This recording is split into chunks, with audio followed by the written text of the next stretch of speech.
Hello, welcome to FIT Chat Chit Chat. I'm your hostess, Devondrea Sanchez, licensed marriage and family therapist, founder, owner, and client of Finding Inner Transformation, where we believe a fit mindset is more than the physical. It is mental, emotional, most importantly, it is spiritual. So I'm super excited, y'all. Listen, if you have any comments, feedback, questions, put it in the chat so we can get to you. If you're watching this in a recording, do the same thing. Leave a comment or a question and we'll get it over to the appropriate person. Otherwise, I'm super excited for today's show. I feel like it's been a while, but it's only been 2 weeks since I did a FIT chat. I want to introduce my panel of first responders. And I love the fact that they are here today. I'm going to give them an opportunity to introduce themselves. They're saying hello already. So let's let them introduce themselves and then we'll get on the topic of first responders and mental health. So we'll start with Michael. How y'all doing out there? I'm Michael. I'm a juvenile correctional officer, actually, and I've been in the field for 23 years. That's awesome. Thank you, Michael. Riddell. I'll go next. Hello, everybody out there. My name's Riddell Brown. I've been a Tulsa, Oklahoma firefighter for 18 years. Thank you, Riddell. Taylor. Hi, everyone. My name is Taylor Lopes. I am a retired sergeant of the Sheriff's Office in California, medically retired after some critical incidents and some injuries. So, thank you, Taylor. And Gilbert. Hey, what's going on, guys? My name's Gilbert Rios. I was in the Marine Corps for 4 years and then Sheriff's Deputy for 6. All right. Thank you. Thank you for being here. I feel the one that is honored. So thank you all for your service that you have done. And I know oftentimes we talk about that in relation to our veterans, but I absolutely am appreciative for the work that you all have done and continue to do. And so we're going to talk about mental health right now. It is a sticky subject still for the community of first responders. But first, I just want to ask, what made you pick being in the field that you were in? What made you want to be a CO or a firefighter or a police officer? And I'm going to start with Taylor. My story's a little different, or maybe a little different. It just kind of found me. I kind of had I had a really good childhood parents-wise. As far as me, it's just in a lot of trouble, gangs, violence. Dropped out of high school about 16 years old. And then after a while, I honestly really have no idea. I had some bad run-ins with law enforcement. My brother became a cop. And then one day my mom was just like, hey, you should go work in a jail. And I'm like, yeah, there's no way, because all my friends are going to be in there. And long story short, that's what I did. And quickly found my why of it just fit my mindset, fit who I was. I love helping people. I know it's cliche and we kind of all say that, but it truly was a passion for me. It was an outlet for me, and it was kind of an avenue for me, because where I came from, the neighborhoods I grew up with, the people I got in trouble with, I wouldn't say I was necessarily able to mend that gap, but I can go into any neighborhoods. I can talk to people who hated cops would call me. So I kind of, quickly realized, it was just my calling. And so it kind of found me, and then I found my why within the job. That's good. Thank you, Taylor. How about you, Gilbert? It's always funny when I bring it up, because I wasn't the kind of guy that wanted to grow up to be a cop. I loved the Marine Corps, loved everything about it. But so when I first got out, I was going to school, and my friend who got me into it, kind of like the reason why I started the podcast, but pretty much I didn't like cops growing up. I didn't want to. I was like, I don't even like so how do I even put this? So my friend approached me. He's another Marine. He was like, hey, what are you going to do? Now they're out of the Marine Corps, going to school. I'm like, I really don't know. I'll probably figure it out. Probably be a CO or something, because all my families are COs. He's like, how about you just come on, ride along with me and you see how you like it? And I was like, dude, I don't even like cops that much. And he's just like, just come ride with me. And I was like, all right. Well, I took that one ride along, and after that, I was like hooked. And I was like, where do I sign up? I want to do this. And I met a bunch of other veterans who were working in law enforcement. And I just liked the group of guys and the way that county worked. It was very, like we talked about, it was very informal. And so I was like, I really love this place. And that's pretty much how I got into it. So that's good. Thank you, Gilbert. Riddell. Well, actually, my I think we might have some similar stories with the cops on the show. I was born and raised in Chicago, so and my father was a Chicago firefighter. So I grew up at the fire station. I grew up, sliding a pole and eating some of the good food and watching the football games and the boxing matches on the, back then they had the big old huge satellites in the yards. Didn't have good cable and the stuff we got now. And for a minute there, I had the dream to be a firefighter, and then I started playing football, and I wanted to be Mike Singletary, and that's all I could do was eat, sleep football, and I just thought my goal was to be an NFL player. And we know the stats on that, so that went as far as it could go, and kind of lost touch with it. Ended up going to college, met my wife, started having kids, and got laid off from a job that was I was actually a recreation coordinator for a juvenile facility, and basically lost my job. And I did everything I could do for about a year and a half, and I got a job commuting from Oklahoma City to Tulsa, Oklahoma, for about 6 months. And I met this we would have a community garage sale inside of the gymnasium, and there was a table. A firefighter had all this paraphernalia and all this stuff, and I was looking. I was like, man, that's a lot of firefighter stuff. I'm assuming you're a retired fireman. He was like, yeah. And so he started breaking down the benefits and the pay and the retirement, and I'm like, hey, that sound like I can do that. So I was like, hey, I need to sign up. And plus I had 3 young girls, and I really wanted to be there for them. And that freedom of working 1 day on, 2 days off, just really, to me, it was the money and the time I could spend with my family. And then once I got in there and started doing it and going through the academy, I was a fish in water. They basically, it just drew to me, kind of like you guys. I that was my why once I got going. And I've always been that guy to help somebody, jump out the car and push somebody's car. I'll be that guy to run off. I was a lifeguard. Well, I realized that my life, God had prepared me all that time, all the things I've seen and done to be a firefighter. So, and here I am 18 years later doing it. So to answer your question. That's good. Thank you, Riddell. Michael. Wow. Our lives are kind of similar. That's crazy. Listening to your story.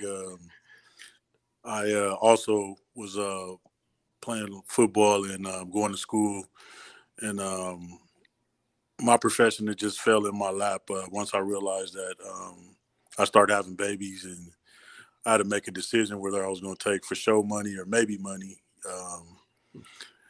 playing football. So I took the for show money, and it was a supervisor who was also a professor at the college, and she introduced me to corrections. I was already taking AOJ classes just to take them. Didn't even realize that, I was taking them for easy credits because and that classes was easy. But I had a decision to make.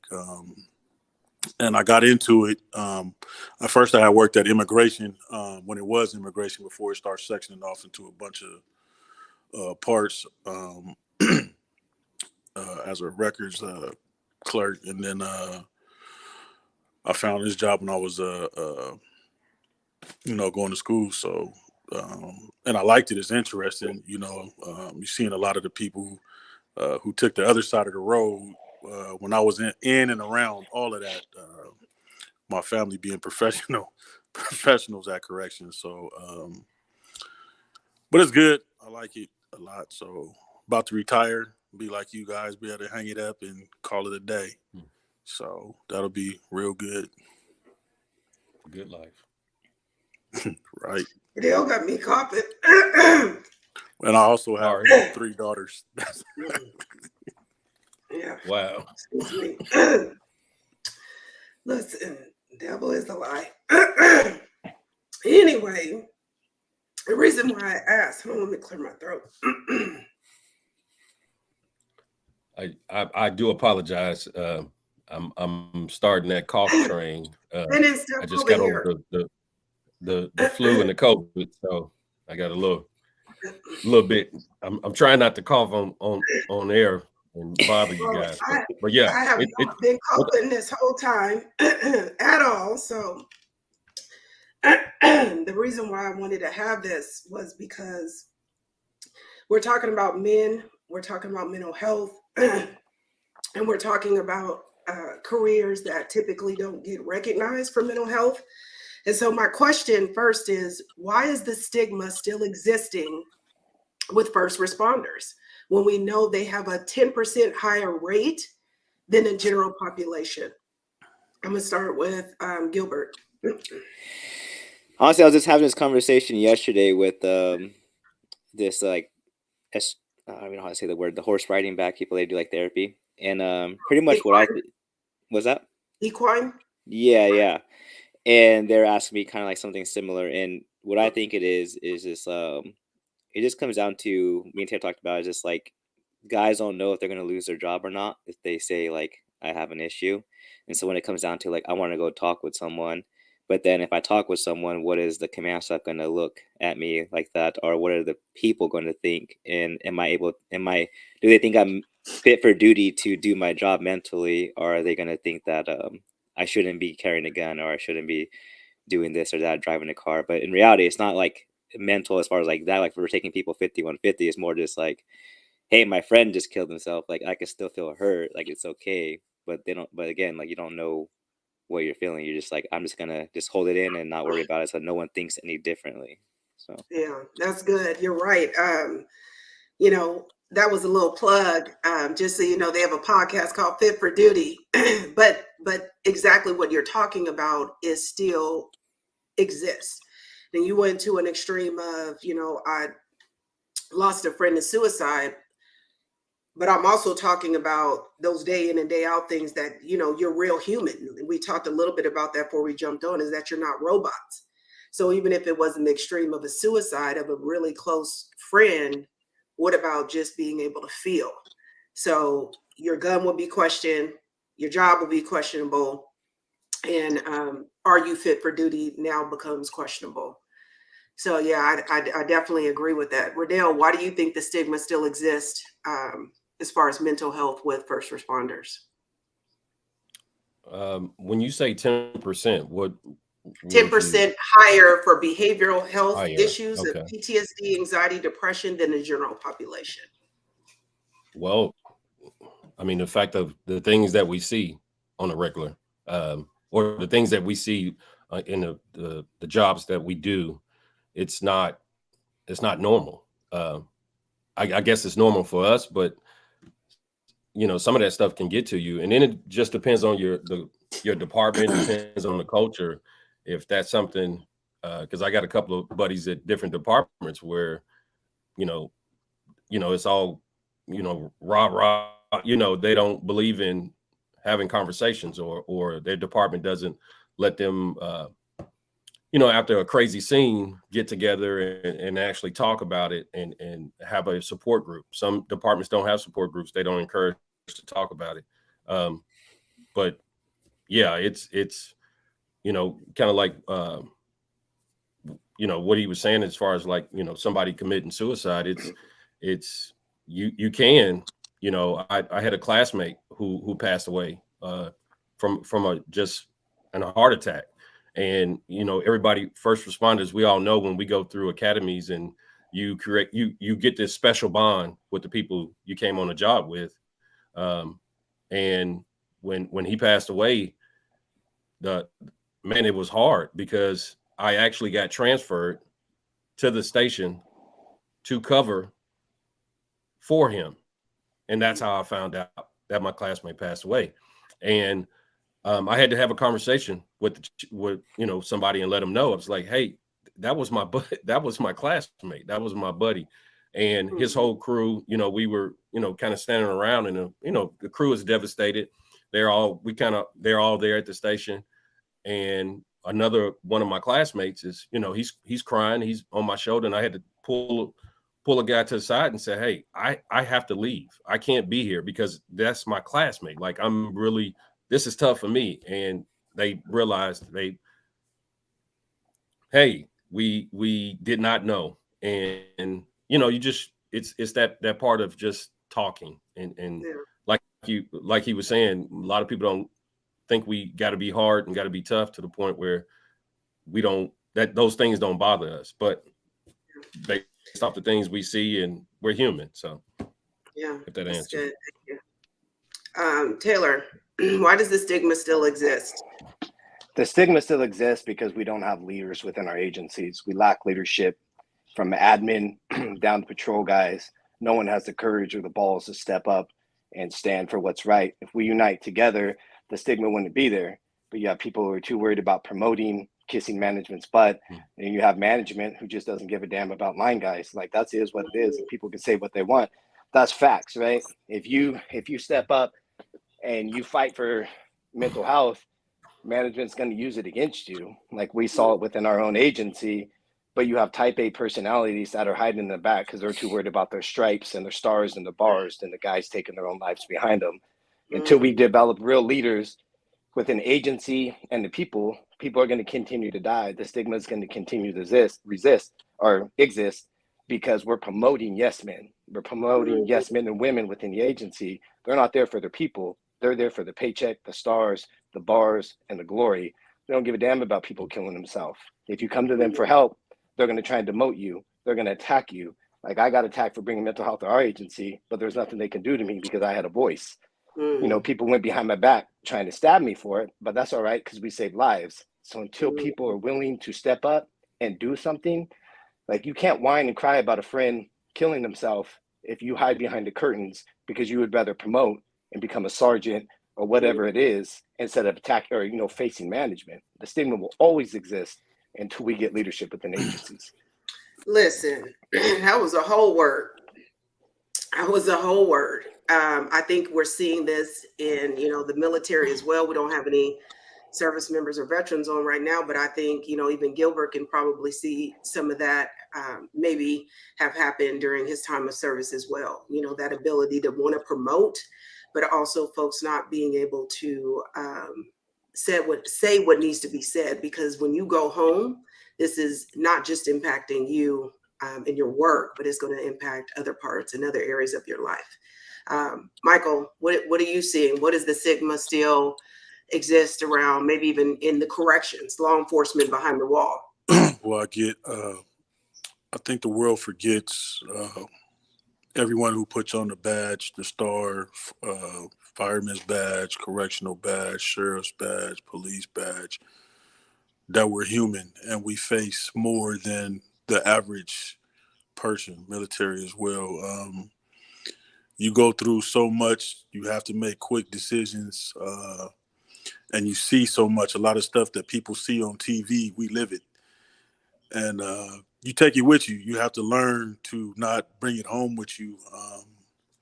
But people forget that, you know, they only want it in their own time for their benefit. And in law enforcement or in corrections, especially dealing with juveniles, you take it all on. And you know, I used to have to sit in my driveway 10 minutes before I went in the house and changed my hat from, being this officer at work to come home and embrace my kids, because I felt that I was becoming, like an ogre. And then I started telling other officers, hey, some of my brothers, they was just hard. And, they would take it home and be hard on their family. And then people were taking it from admin. You taking it from, like you said, you taking it from every which angle. And people just forget that we human too. And we need a place to decompress and get away from it all, because it will take its toll on you mentally. And if you're not mentally strong enough to deal with it, and people forget, like I said, you're human. And if you don't take those moments and try to reach out, because hell, my sister's a therapist, and it took me a long time to reach out to her, to tell her that some of the things that, bothers me or angers me, or the stress that I'm under on a daily basis. It's tough because you train, growing up playing football. All right, look like we lost him. You learn to be a tough guy. You dust it off. You turn it on, you turn it off when you have to. but it gets overbearing sometimes, and a lot of men, we won't admit to that. So it's tough, and you want people to know that, but you ain't gonna never show it. It's just the way you built. Yeah. You mentioned there's something you all mentioned. One I want to go back to is Riddell said it's not normal. The brain was never equipped to take on large and constant amounts of trauma. So whether it's even perceived trauma. I mean, I had the pleasure and the opportunity to do a podcast with Taylor and Gilbert where we got to talk a little bit more intimately about some of those things, but the brain was never set up that way. So Riddell, when you talk about your friend having a stroke, that's a stress-related ailment. That's a lifestyle issue. Too much on the heart. Well, the heart and the brain are constantly in communication. You know, when I hear, Taylor talking about, leadership and forgetting about the linemen, the people who got to actually go out and do the work. And then, Bub, when you talk about, being behind the wall, all these things you got to take on collectively, that becomes a stress, even if it's perceived. Like you may not have seen a dead body every day, but after a while, there's certain things that you don't forget, right? If I were to poll each and every one of you about a memory that you haven't forgotten about, you could probably pull it out the archive, and that memory will have a emotional tug to you. I won't mention it here, but Taylor was able to mention something that he had never shared and have almost maybe forgotten about until we talked recently. Well, that created an emotional tug because that is something that the brain tries to do to protect itself. Let me fragment things or forget things. But the reality is when you're in constant perceived threat, so even if you're at the firehouse waiting, perceived threat, you don't know when it's coming. Correction officer waiting. I think, and for you all that just jumped on, as Michael's my brother, but we were just talking, he's like, we're expecting a fight, some gang fights or whatever it was, a large fight. So you got to be on guard even though it's not happening. And so what does that vigilance do to you when you go home? So that's my follow-up question is, how do you make the transition? I know Bub that mentioned I sat in the car for 10 minutes. I don't know if that always worked, but okay, especially raising 3 girls, having that sensitivity, some of that may get lost in the sauce. So how did you turn it off so that you can come in and be dad or be husband? And I'll start with you, Taylor. Well, yeah, for me, I was like Michael a lot, just kind of taking my time home. But for me, it was a little bit different. I had nothing, and I still have nothing in my house that represents law enforcement. There is not, and this is, this is not a knock on anybody. This is my way. It's worked for other people. I have nothing on my walls. You can walk into my house. You have no idea I was a cop, even when I was working.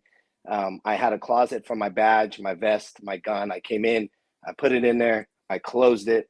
I always had my gun out, but all my work stuff, I have silver stars and all that fancy shit, like crap people like to show off. I hid it all. Because when I came home, my walls were a home. There was nothing in there that said law enforcement, that I'm a cop or anything like that. Because for me, every time I saw a picture, it turned me on. It got that, like that got that motor running. You know what I mean? I didn't watch training videos at home. I didn't do any of that. That is just for me. I know people who do it, they're perfectly fine. I couldn't do that because then my mind just never shuts off. So for me, it was symbolic. I grabbed my vest. I grabbed all my uniforms. They were in a closet. On days off, that closet stayed closed. When I went to bed on work days, that closet was closed. I turned it off. I hugged my wife, my kids. I didn't open it until the next day, which was symbolic for me. It's ready to go back to work. Don't get me wrong. I know my motor was still running, but it was kind of like a light switch for me to turn it off when I got home, because for a long time when I came in, and I've seen it with other guys, you come in, you're looking at your vest. Every time you walk into your room, you see your vest, you see your badge, you see your fire equipment, you see your turnouts, you know what I mean? So that just worked for me. That's what I did. Yeah, that's good. And a lot of times I talk about professionals making transitions, and that is important to be able to make the transition because it doesn't always happen. So I'm glad you recognize, yes, the motor was still on, but I'm getting ready to decide how fast, right? Yeah. What gear to shift into. Yeah, for me, I was just able to minimize it. I always knew it was there and I was aware of it, but I was just able to minimize it. Yeah, that's good. Riddell, how about for you? Same from, excuse me. I'm on here with all law enforcement. Yeah, we're talking about the other side. Law enforcement is so hard because you working with law enforcement, these guys on this call, it's almost to the point where you're not liked immediately. You have to deal with the hate of it, or just pure don't like law enforcement.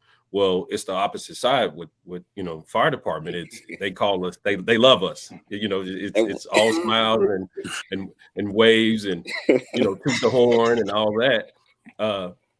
And in getting that love. So, I definitely take my hat out to you guys, and hearing you say how y'all had to transition.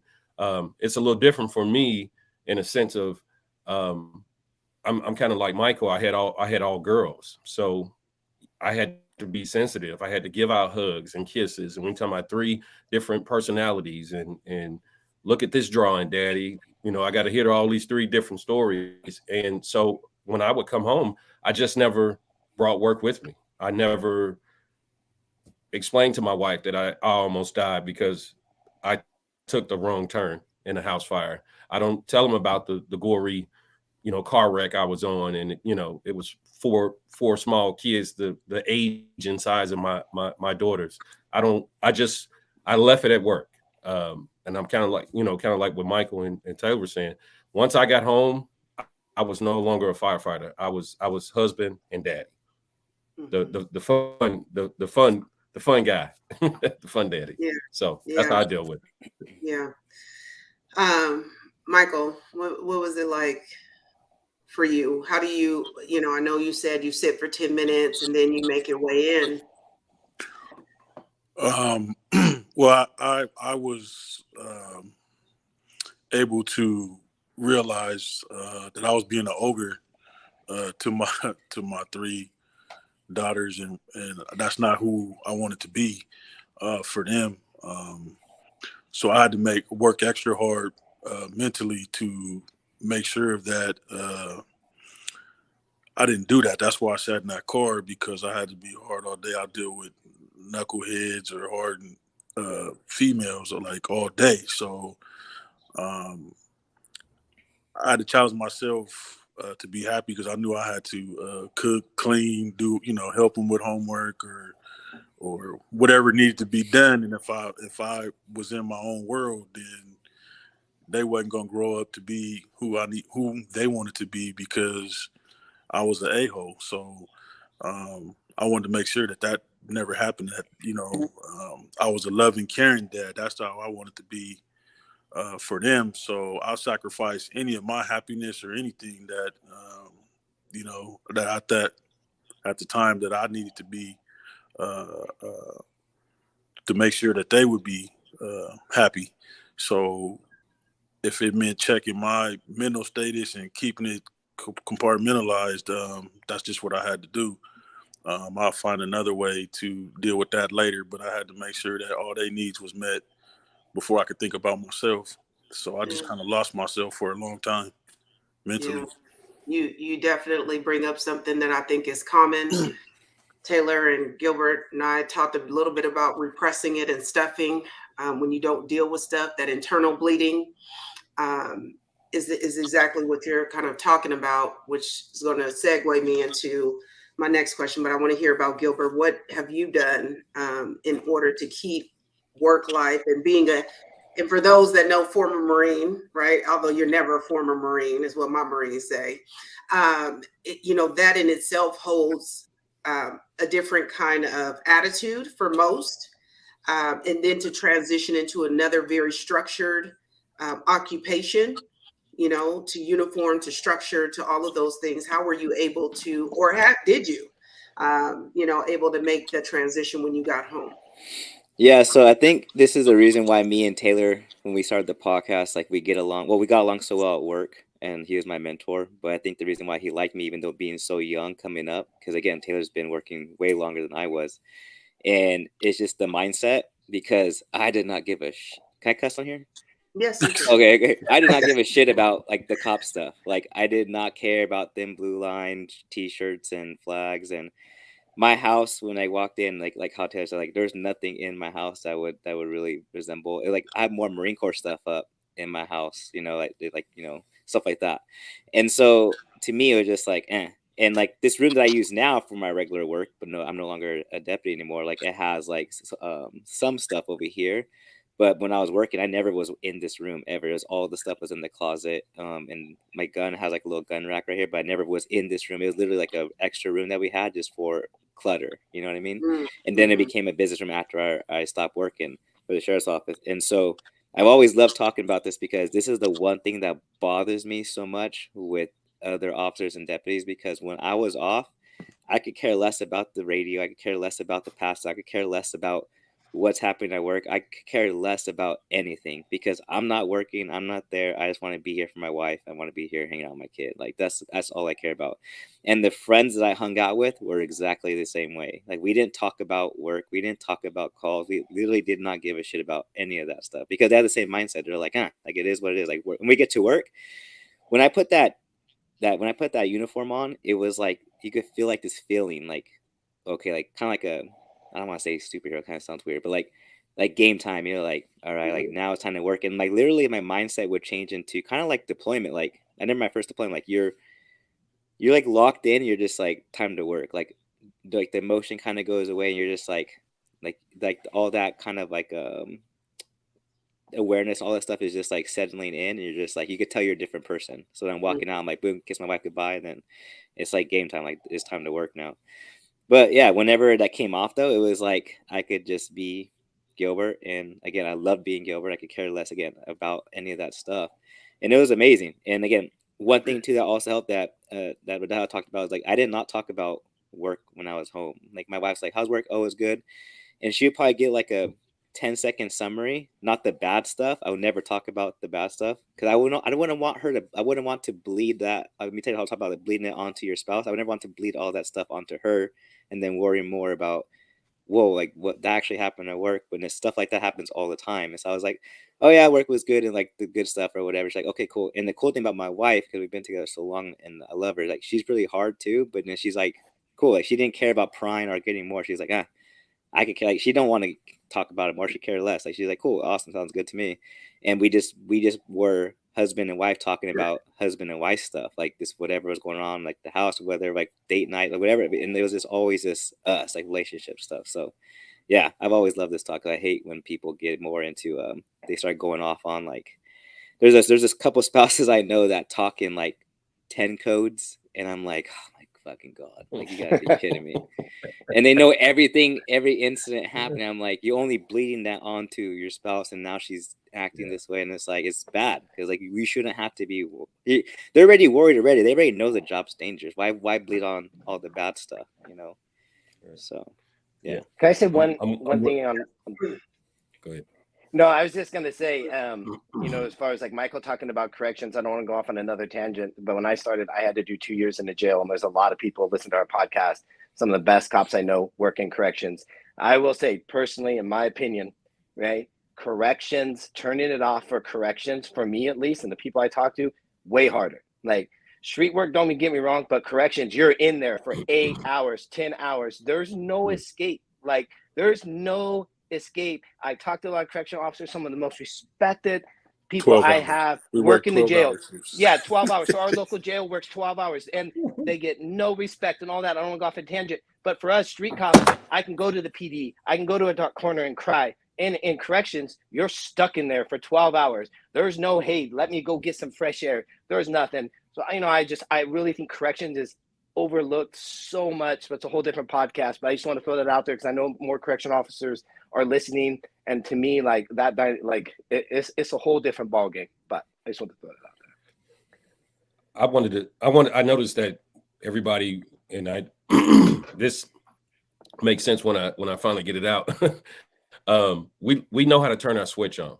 It was something I was taught in football, that all that aggressive that I would display on the field, my coach would say, you can't do that. You can't be that aggressive outside of football because you'll get locked up. You'll seriously hurt somebody. So back in high school and even in college, I learned how to turn my switch on and turn it off. And I noticed that everybody on the call is saying, you know, when I put my uniform on, it's when I turn the switch on. But when I take it off and get home, I just easily turn that switch off. And kind of what you were saying, Gilbert, I'm the same way. I don't eat, sleep firefighter. I don't, my entire vein of existing is just being a firefighter. I'm a father, I'm a husband too. And yeah, when I came home, I would tell them about the cat I saved, the all the cuddly little things, you know, you know, this baby hugged me and wouldn't let me, you know, that's the stuff I tell. But no, I never would come home and tell them about the bad stuff. So yeah, same here. I'm in a unique situation because my lady is she works in behavioral health, so it's, the conversation is, what crazy stuff happened to you today? Yeah, wants to know. Yeah, you guys all bring up great points. You know, but that, I almost feel like you guys are rare, and because just like Gilbert talked about, there's a couple who talks code. I mean, there are some folks who have their very existence is in the job that they do and almost been conditioned. And just knowing what I know a little bit about some of you, you know, your childhood walk wasn't that easy either. No. Which kind of prepared you to be able to do the thing that you're here to do. And I think I remember asking Taylor, you know, I kind of feel like there's an attitude that comes along with picking these kind of jobs, whether it chose you, because trust me, even if it tried to choose me, I'm not choosing it. But it does change your life totally, and I know all the guys could probably agree that when you're trained, like we're not normal anymore in the sense that we're always watching doors. Our back's never to doors. Certain things are happening. We're always watching. We're not ever really relaxed. You're never really relaxed. You're always on high alert, because you get put in situations, and we're supposed to react 24 hours a day. You know, they say you're a peace officer, whether you get paid like it or not. You really are. You can get in trouble for not reacting to a situation. So it's you're always on high alert. You never get to decompress at any time. So when you take a vacation, like they said, you don't want to see nothing. You want to go away so you don't feel the responsibility to react to whatever situation that might get put before you. Yeah. And Taylor was starting to go where I was going to go as far as being a correction officer. There is no downtime. Even in the downtime, it's an alert time. You know, for you to tell me we're preparing for a gang fight or a big fight that's getting ready to happen, how I walk in and act like I'm going to be relaxed, you know, and this conditioning that happens because you're put in many different roles, especially when you're behind the wall for 12 hours. I know we've talked and we talked about mental health accessibility. And I want to kind of lead into that is how is it and where is it promoted at work? And a lot of times I'm hearing when I do talk to first responders, they're telling me we have peer support groups. Is that enough for first responders? I don't even know what they look like. I don't even know what a peer support group looks like. Like, what are you talking about? That's Taylor's favorite topic. I'm just gonna mute myself for the sake of everything. I'm coming back to you. I'm gonna let you get your words together righteously. But what is that? What does the peer support and when does that come in? Is it only during a crisis? It's a departmental joke because people are not gonna share their business with their peers, especially if they're people that they really don't get along with or don't know. So that in itself is a huge, and then, you know, they say they're not going to tell your business. Nobody trusts that. Nobody trusts that. And they show up and they'll send them to a scene or an incident or after an incident and they're there, but they're more, let's be clear, they're more of a nuisance or just in the way, you know, and nobody's going to talk to them. And you'll see that hardly anybody responds or talks to that, but that's the way the department says, hey, we did something. Whether you choose to activate that or not, that's on you. But we did something. Got you. Taylor, what are they trained in mental health something, or what gives them the qualifications? I just want to, I could not agree more with Michael. And I want to say this to the people who are on the peer support group. They might hear this and they know my stance on it because I've been brutally honest from the beginning. They're trained post-certified in California, like post-certified, and they go to some classes. Like if I'm gonna have a heart attack, I'm gonna go to a doctor, right? And then it goes to like, how are we gonna take mental health serious if we're not getting treated by a doctor? And there's no confidentiality. They can say what they want. Everyone's like, oh, the governor passed this in California, confidentiality. Get the out of here with that. I have seen people get burned. There is no confidentiality. You can order, the sheriff himself, the police chief can order, fire chief can order anybody on there to talk. Anybody on there to talk. They can get called into court and talk today. You're telling me that my mental health and the guys right here in mental health, the only thing you give a shit about is, like Michael said it best, like you're just gonna bring in some colleagues, right? That gonna burn you and they're gonna want to promote. Like, and there's some of their hearts might be in the right place, but I know firsthand some of those guys jumped on those teams just to promote. And then what if he becomes your sergeant one day? What if the peer support guy becomes your sergeant or your captain? You know what I mean? The idea of it is good, but they don't even give a damn enough about firemen and correctional officers, law enforcement, whatever it is, to have an on-call paid psychologist, doctor, whatever you want to call it. We're not good enough for that. And you're telling me that you want us to overcome the stigma, but you want free, you want a sergeant or somebody who can IA me? That guy can also perform an internal investigation on me? You want me talking to him and telling me my deepest, darkest secrets? You're telling me that I'm gonna tell him I feel like eating my barrel today, and you're telling me, and I know firsthand, they will go burn you. I saw it. I've carried a guy's casket that it happened to. Get them out of here with that. You know what I mean? Like Michael said it 100% best. It's a CYA. People are gonna get mad at hearing this. I understand your frustration, and I understand that you're not gonna agree with what I'm saying, but truly put some thought into it. When it goes back to your original one of your questions, why does the stigma exist? Michael just hit it all. I mean, he hit every point. Yeah. Like there's nothing else he got to say. The stigma exists. That's why, because they're giving us help through people who will go to management and tell them everything you told them. Yeah. That's like, look at it like this. You're a doctor, right? Like I would come to you and I would come to you all day long. This is like a drunk handling a drunk. You want guys that are all screwed up, been through the same shit as me, right? Who are gonna come help me? I know. Well, and that was that's what I found interesting in the peer support programs. That's it. But like, I have really good friends with firemen. I was a volunteer fireman for a long time. Really good friends. I'll talk to them first, right? I got some buddies in the fire department. When I went through mine, they called me and they're like, and tell them to order me to talk. You know what I mean? Good luck. Because they can't, right? And, they can still get some trouble, but that's all we're worth. How are you going to get rid of a stigma when you're telling me you're going to send another guy who's just as fucked up as me? Who's going to help me? Yeah. Like, people come to me for help all the time. I tell them, this is what I've been through. These are my feelings. However, here's a good doctor.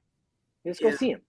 I think that's what peer support should be. It should be there. Hey, is your wife okay? Your kids okay? Hey, let me drive you here, right? Let me help you get to this doctor. Don't tell me nothing.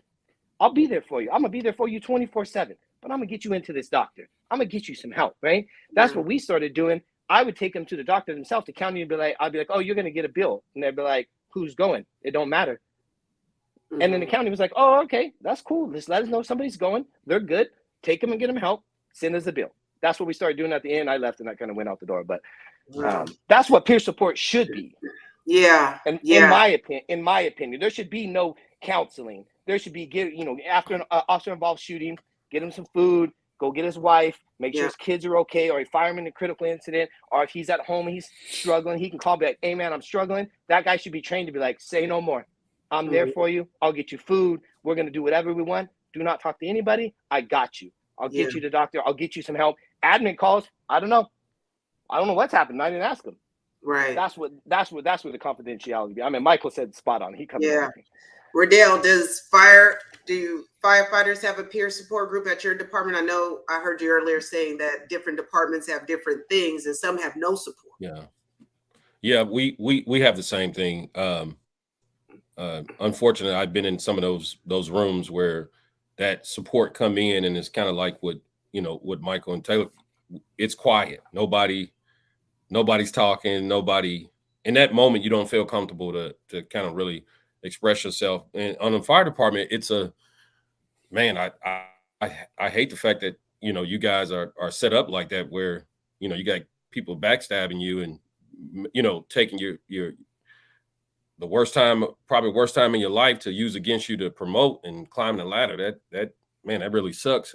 For us, I won't say it's different. On my department, we kind of do it the right way in a sense of what you were saying, Taylor. Like they're just there. You have a selector. Let's say you got 15 guys or 15 people to pick from, and 9 out of 10 there's probably somebody on that sheet that you vibe with, that you cool with, and you kind of connect with that person, and that person is just there, like what you said, Taylor, to be there. Hey, bro, I'm not doing good.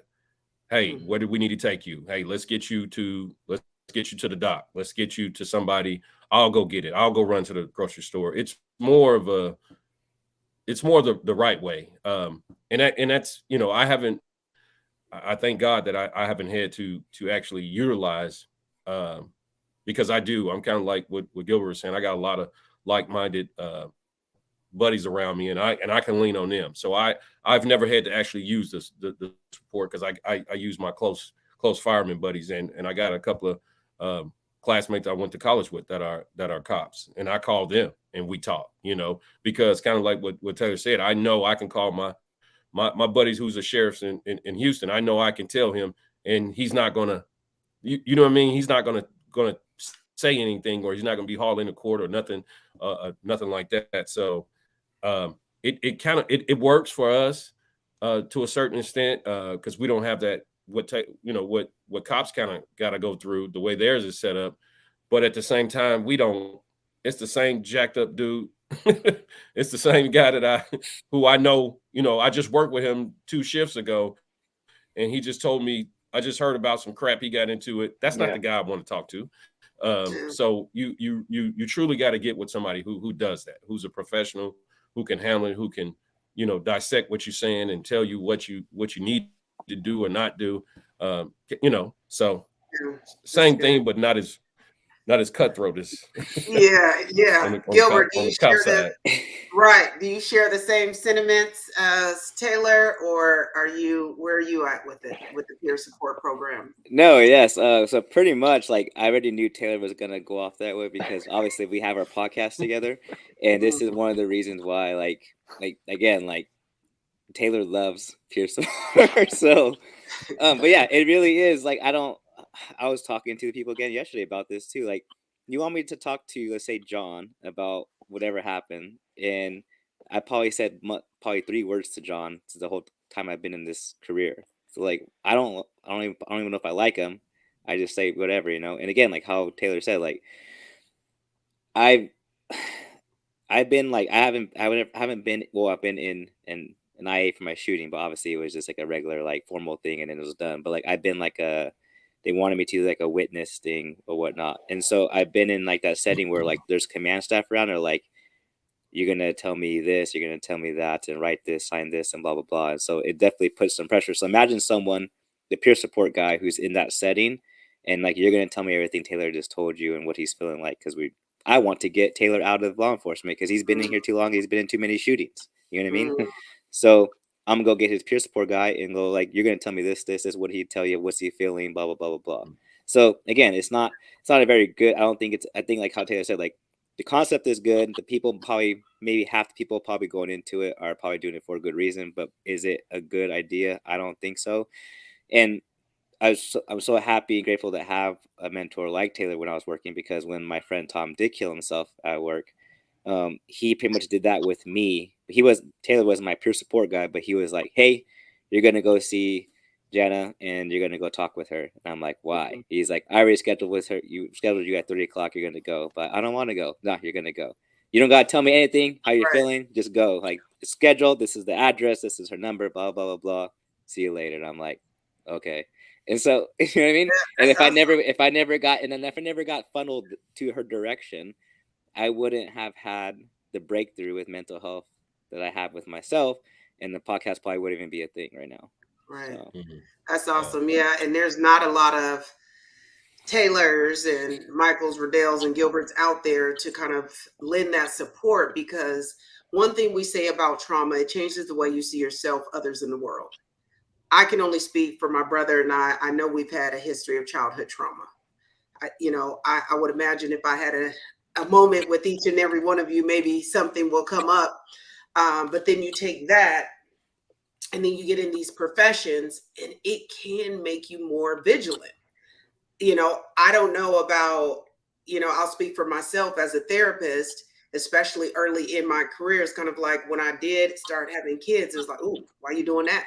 Why are you looking like that? What's that? When you start, it starts getting murky about what you see every day and then start seeing in other people. So even like Michael started talking about, you're almost expected to intervene even if you off. Whether that's a personal expectation or it's a legal, that may be a legal thing. Even for therapists, it's like the observation lens doesn't go off. We have a thing that someone early in my clinical career said, as therapists, when you're in the office, your hat is front. When you're out in town, it's to the side, but it's never to the back. And I always remember that concept, because even if I tried not to do it, just to be a regular person, I'm kind of like, ooh, and not in a judgmental way, but just like I see things that I probably would not if I was, say, the local grocer. And so with that being said, has the career or being in the field that you've been in changed the way you see things? I can say, Michael, you especially working in juvenile hall, remember, and hopefully you don't mind me bringing this up, but I'm out here now, is there was a code, if the girls ever heard them say a certain name, to keep moving past you, because you knew that it was one of your juveniles when you were out. Yeah. Training my daughters to, if, my nickname inside, ain't the same as it is around family and anybody who knows me. So if you hear that name, they needed to walk away because they didn't know if it was friend or foe, whether I'm gonna have to take care of business or, what it was going to be because of what I have to do, inside the facility. So, yeah, like I said, we did live different, lifestyles. Everybody don't realize that type of thing, That's just the lifestyle. Yeah. And I think we've talked before, it's not like you're in with juveniles who maybe robbed the old lady for $10. You're in there with high profile murders and, these are kids that have been doing some heinous crimes. Yeah. And so looking at that and then looking at kids out in society, I don't know if that changed your lens of how they are. Is anyone suspect to do some things? Yeah.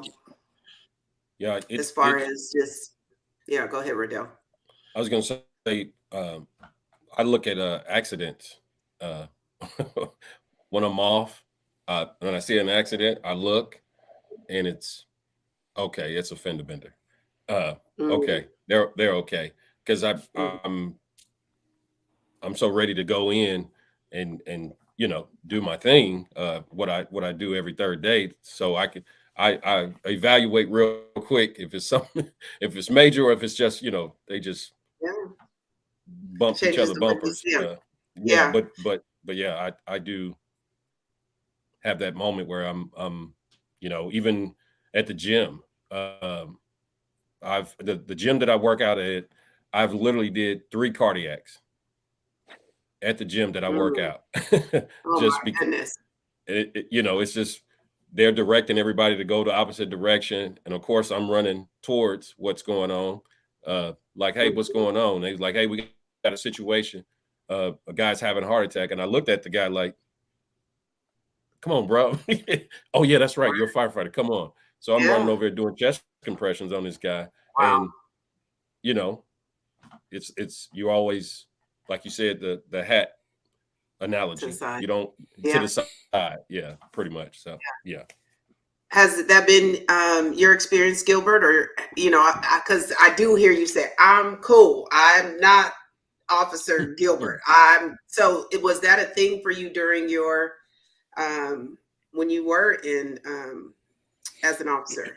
So honestly, like I'm not thinking about cop stuff. Like I said, like in my when I'm talking about that, like yeah, there's no cop stuff going on. I'm not thinking of anything like that. But one thing I will say, and again, I'm not even in the sheriff's office anymore. But from being in the Marine Corps, I mean, I stopped. I mean, my trust for people went away, you know, and my mindset again was very aggressive. So when I met someone, I automatically didn't trust you. But what showed on my face was very nice, respectful. You know, shake your hand, smile, whatever. But I already thought about 10 different ways to kill you on the spot right there. Mm-hmm. And it's just a mindset that kind of was created while I was in the Marine Corps, you know. But again, always respectful, always, and Marine's always a great friend, always very respectful to people, everything like that. But then when I became a cop, I think it got even worse with just like, you could tell I probably didn't like you. So it wasn't really, that started kind of fading away. And like, I definitely did not trust you, definitely didn't like you. So again, like I'm still at home, I'm still great, but then I'm just out in town, I'm just like looking at everyone's hands. It's just kind of like just being used to doing that, you know? And I'm looking at, again, being with my family is worse. When then if I'm by myself, it's a lot easier. But being around like my wife or my kid, even now, again, because I know of all the bad stuff that happens, that people don't realize every single day. And I'm looking at the guy like walking my direction or walking towards my kid, looking at this person. I literally go through 100 million scenarios in my head. I mean, every single time I walk out the door, I'm thinking of someone. Like I'll like be at a store, see my kid next to me, and I feel like I already went through a scenario of someone going around the corner, snatch my kid, and run off with him. What am I going to do now? And then every single 2 minutes of my life is just running through scenarios, because that's what I did at work all the time. Running through scenarios, getting shootings, running through scenarios, getting fights, running through scenarios, whatever situation, wherever surrounding I was in, I was running through scenarios all day long. So that's why I always came home like tired mentally, because I was running through millions of scenarios in a day. Like when I got into my shooting, I ran through that scenario as I was walking up to the car. So when I did get into the shooting, it was very natural to do the actions I did because I already ran through that scenario in 10 different ways. And so again, like now that I'm on the sheriff's office, I run through scenarios again, like people gonna do something to my wife, people gonna snatch my kid, people gonna come up to me and try to stab me, and it might not happen again, and the cool goes away, awesome, relax, run through another scenario now, because like everywhere you go is a different environment. So I don't know if it's good, I'm pretty sure it's not, but the fact it is, like it's something that's always there. And again, like I just so when I come in my home, I'm like, cool, I'm safe, I love this. But even then I'm like sitting down watching TV, like if someone comes to that door, at least I have my gun right here, blah blah blah blah blah. And so that's interesting. And a comment: the career amplifies certain characteristics that was already in us. And I could see that, especially when you talk about those scenarios. So is it good? I'm sure it has protected you, even if it's a false sense of protection. But also that drums up adrenaline, right? Even in the scenario-based things, the brain doesn't really know the difference. So even that's why you were able to execute it in reality, because to the brain, this was another one of the scenarios. It's not until you had to add extra pieces to it, right? You know, the person shooting back or however it ended up getting dissolved. But regardless, the brain really doesn't know that. It's you know, I've often told the story, and if I told it before, I'll just say it again, is, you know, you have a service member in Iraq and there's a brown paper bag with IED underneath it, and then you drop them off in the middle of Fresno and there's a brown bag, it's thinking IED. So you may have somebody dropping on the ground and not even knowing that this was not that, just because it's very difficult to do. So if you're doing that, it still drums up the stress hormone. But for you, it feels good because now I know what could happen and I'm prepared even if it does. So, right? It's like good and bad with it. So you don't really. Yeah. Taylor. No, I was kind of always that even before I became a cop. And I know it's bad for me essentially. like the adrenaline, like you're saying, and I've done some research. And at the same token, I like it because everybody on this screen, right? Like some people play superheroes on TV, and everybody on the screen, if there's an accident, a kid choking, bank robbery, somebody getting killed, every person on the screen is going to step up, save them, put one through their head. Like, listen, it's God's calling. It's a higher power, no matter what you believe in. Like, you're essentially walking around with a superpower, unhealthy or not, right? Like when I'm in church, I'm checked in, right? I can go from hugging kids, I help in daycare, and like my gun's in my bag. Like I can hug a kid, hold a kid, and shoot someone who's trying to hurt people at the same time. Like, so I turn it off, but it's still there. But at the same time, I don't want to be a victim. I can tell you right now, I'm okay with dying. I'm not okay with watching an 80-year-old lady in church dying. I'm okay with sitting at the dinner table or at dinner. I'm always waiting for someone to choke. I'm sure Riddell probably think about that too. It's like, because I'm okay with getting up and ruining my dinner. I'm okay with maybe I only live till 70 because my stress hormone will kill me. But I'm not okay with watching a 2-year-old child choke at a table and I sit there and say, hey, call 911 and I wait for an ambulance. I'm not okay with that. So for me, and it's probably manipulating my own thoughts, but I just have kind of embraced it. Like everybody on the screen is a superhero. If I'm sitting next to you at a bus stop wanting to kill myself, you're not going to stand up and walk the other way. You're gonna be like, hey, young man, what's your problem? Like it might ruin your day to having to sit there and talk to me. Michael might be at a grocery store. How many people in the world can say that they can do that? Like driving down the road and there's a traffic accident and there's someone laying in the back seat. The rest of the world's going to sit there and call 911. Riddell going to jump in there, and record it. Riddell going to jump in, pull him out. Everybody on the screen is going to pull him out. There could be a mass shooting at a church, at a school, but if we don't have that, if we don't take the higher callings, pushing us towards there, it's stress. Just think about what the world would be without people like you guys and everybody here listening. And don't get me wrong, I know the unhealthy part of it. So for me, it's just kind of always there, and I'm sure I'm playing mind tricks on myself. But at the same time, like I hate it, but I embrace it and I love it because I wouldn't want to be any other way. And if any of us truly did, we wouldn't be first responders in the first place. I'm not condoning or saying it's healthy for you. Yeah. I'm just saying it's who we are. Yeah. Yeah. I'm sitting here. Yeah, go ahead, Riddell. I was just going to say, I was sitting here listening to Gilbert about the scenarios that and I'm thinking, that's me. Yeah. I do the same thing. And just my upbringing from growing up in Chicago, if you can think it, they will actually try it. They can pull it off. And when I say that, I lived in a apartment building that was a 4-story apartment building, and I saw a guy climbing out the 4th-story window with a TV strapped to his back. And I'm not talking about the flat screen. I'm talking about the old school, the big, and he was scaling the wall. And I was looking like, there's no way. So if you can think it, they will do it. So I've always been like that in my mind, scenarios, like watching out for my family and my kids and making sure I'm facing the door and I can see just from my childhood, my upbringing. But then when you throw the fire department in there, I'm looking. It's like we're so trained to look at scenarios because when we, a good fireman is when you're pulling up to a house fire, you're doing a size up from the, before you pull up. I'm seeing one side of the house before I pull up. I'm already looking for where's the bedrooms. I'm playing a scenario and I didn't put the whole fire out within seconds before I jumped off the truck. Somewhat to a certain extent. So it's kind of crazy to hear. I do the same thing, but like you guys said, it kind of it's what makes us unique. It's kind of crazy. Well, not crazy. That's not the right word. It makes your heart rate and your adrenaline kind of like which I was saying, but at the same time, that's what makes us unique. The thing about for us as first responders, when people, and I don't know, and I've been trying to embrace this, they call us heroes. And, somebody walk up to you and call any one of us on this screen a hero, we kind of shrug it off like, well, yeah, okay. Because in our mind, that's just how we work. That's just what we do in the sense of, I'm not going to sit there and watch a baby choke. I'm not going to let Taylor be the only one going in by himself. Even though I'm not train, I'm gonna grab something and go in with them because that's just how we're built Yeah. in a sense. Yeah. So Yeah, it so yeah, becomes adaptive. It becomes yeah, it adaptive. becomes It second nature. becomes, So, it becomes a conditioning. And again, I love the comment. It amplifies things that was already in you.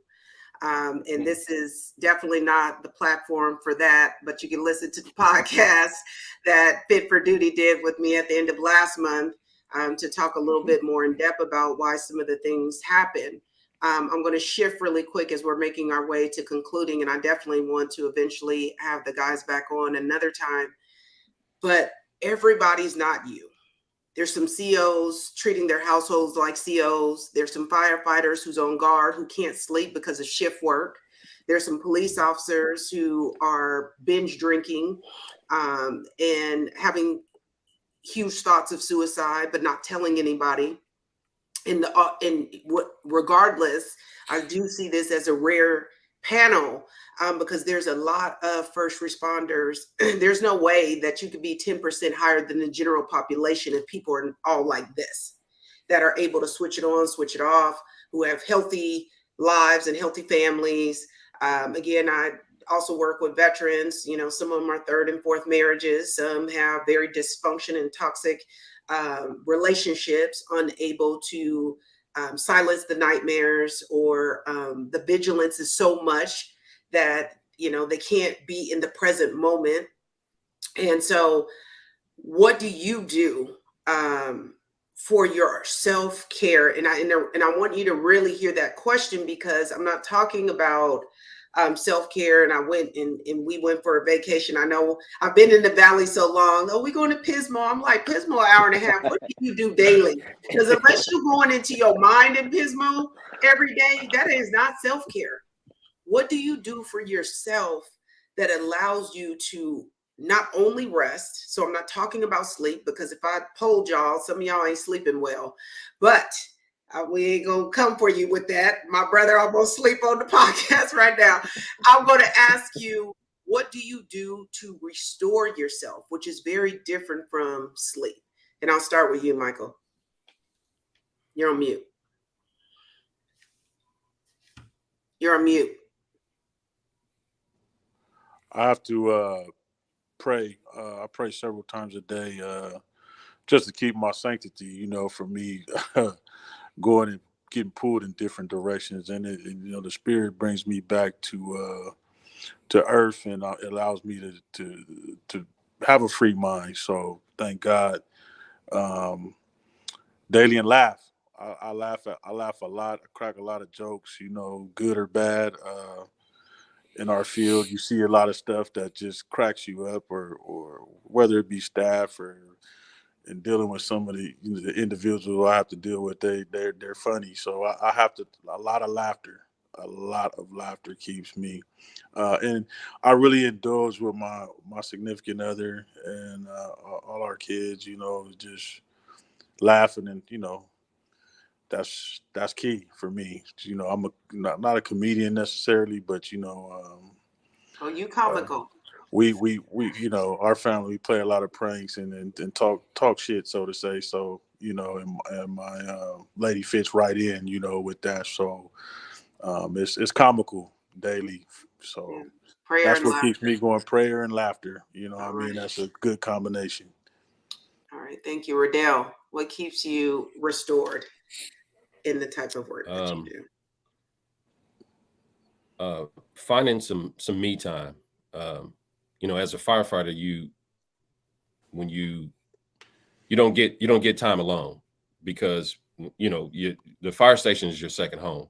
So when I come home, I'm sleeping with my wife, you know, my family. I'm in a house full of people. When I go to the fire station, I'm with a house full of people. Mm. So for me, daily, when on my days off, I'll take time where it's just me, so I can just, you know, have some time alone. I might go to a movie by myself.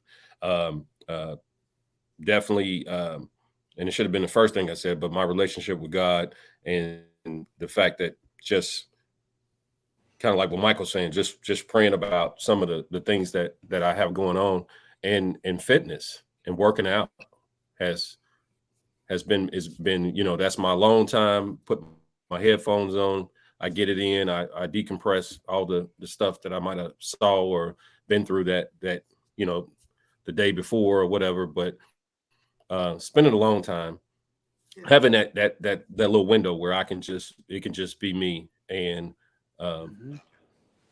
you know, just let go. You know, that's the time when I can watch a episode or eat food without being interrupted, not getting a call. Get, you know, Right. you get knee deep in something real good, and then you get that call, and then you come back and it's pretty much nasty at that point, because you've been gone for a couple of hours. But it's nice to just sit down and don't have to worry about the alarm, you know, the call, you know, emergency call coming in, and watching a TV show and just enjoying it, in a sense of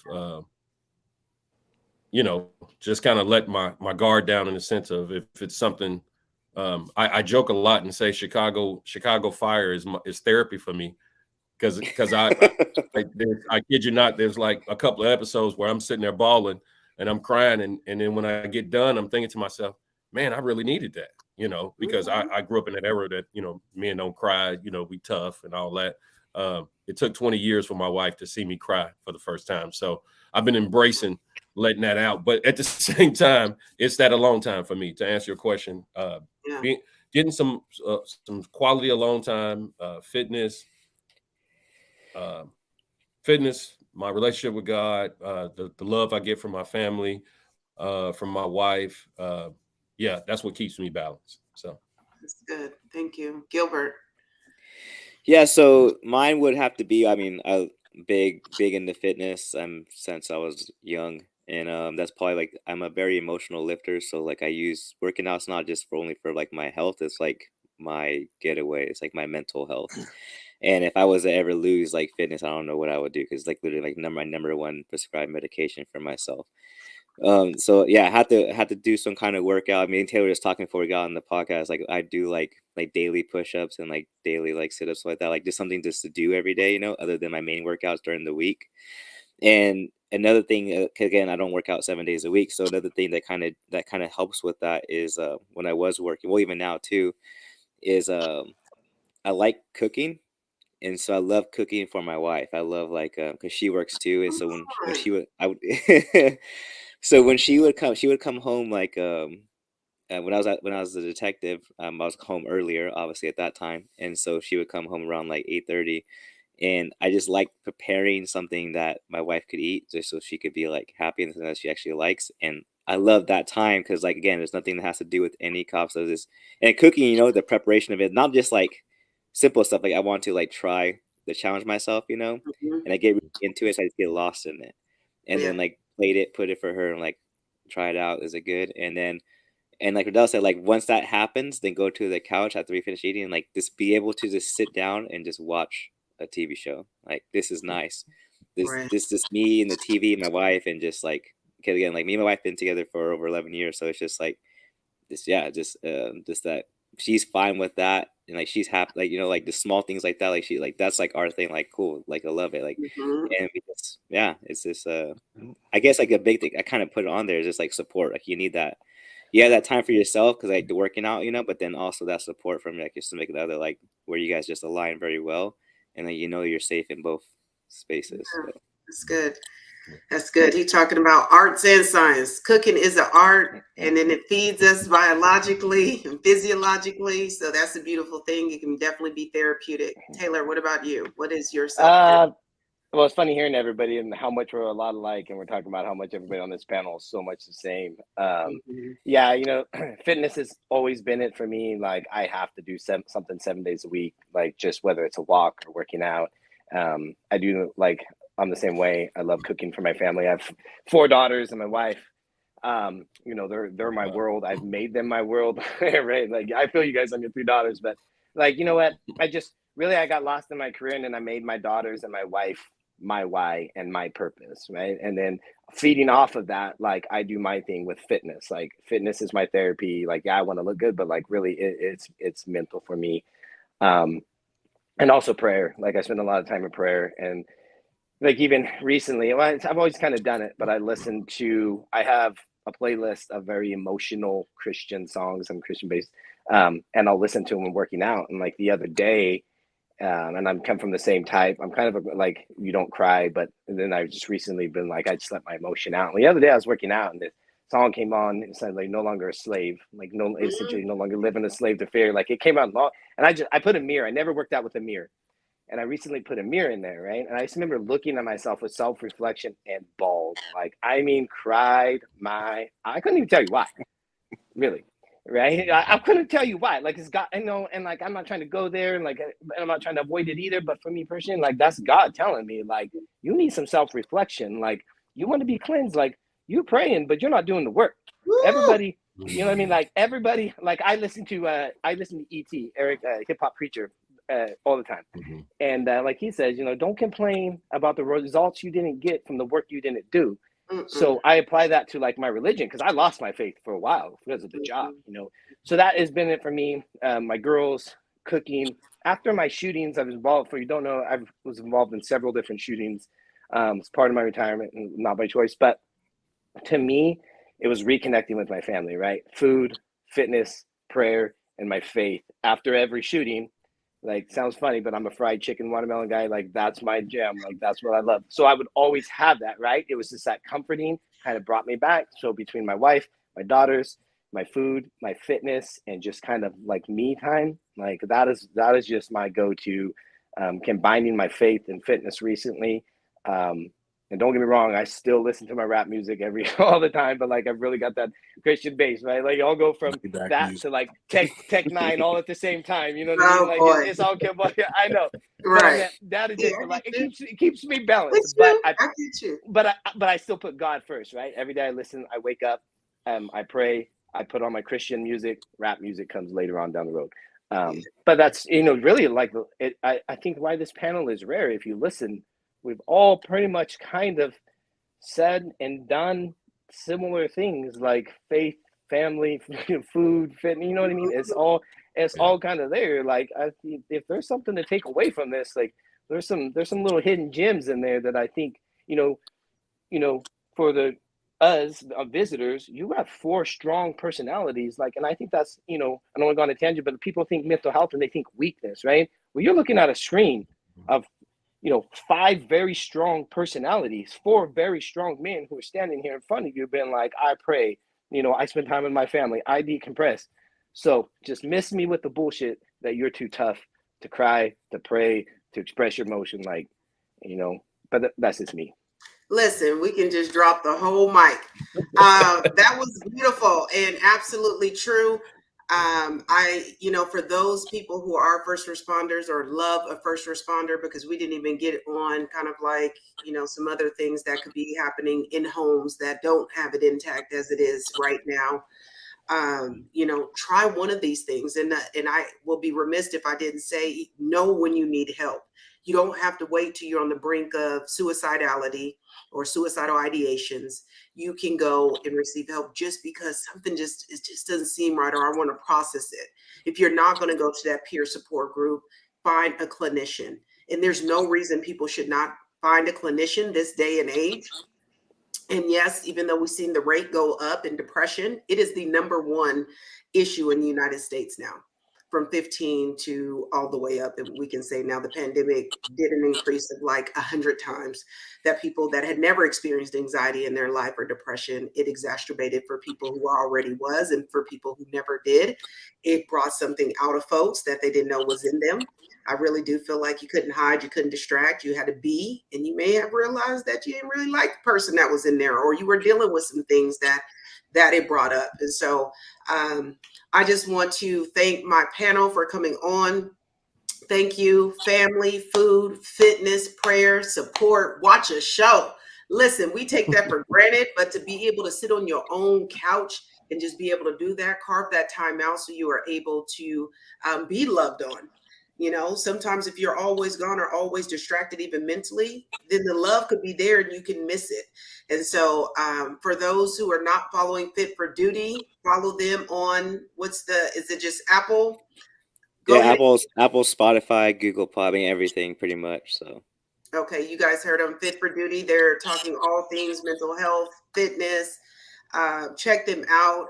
Radell, you have a little plug. I want to give you an opportunity, unless it's private. I don't know how out there you are, but it may be personal. But yeah, it's. I want to take this opportunity to tell Taylor and Gilbert that I heard you guys last week or last month podcast. Yeah. It changed me. Just to let you guys know that conversation that y'all had, and I encourage everybody listening to go check it. You know, what is it called again? Fit for duty. Fit for duty. I definitely, if you're a first responder, I encourage you to go check it out.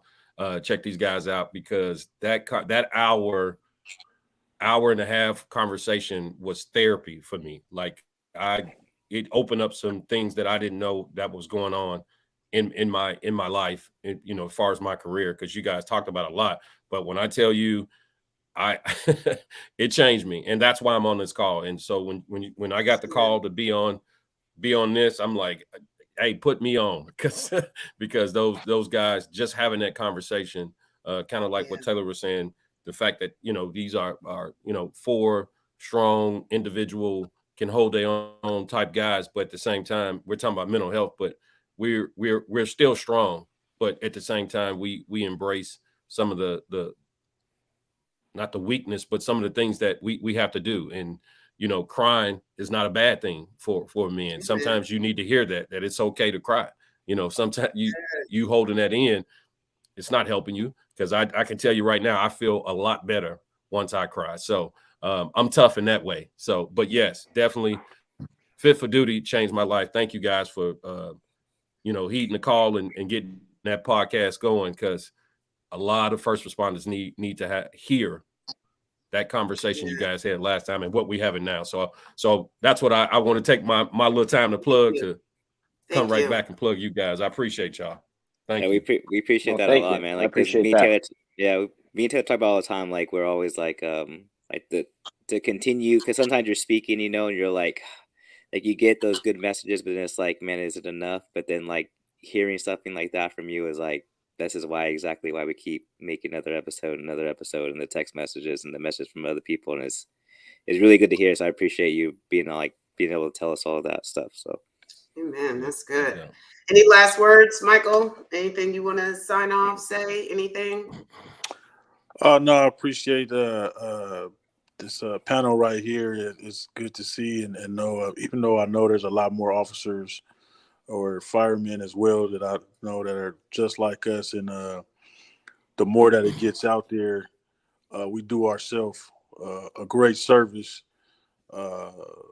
because all we got mostly, as you guys know, is us. You know, nobody really understands the lifestyle. So the more they understand it, they'll see that there's, you know, when they talk about on the news, you know, about police officers, they ain't all bad.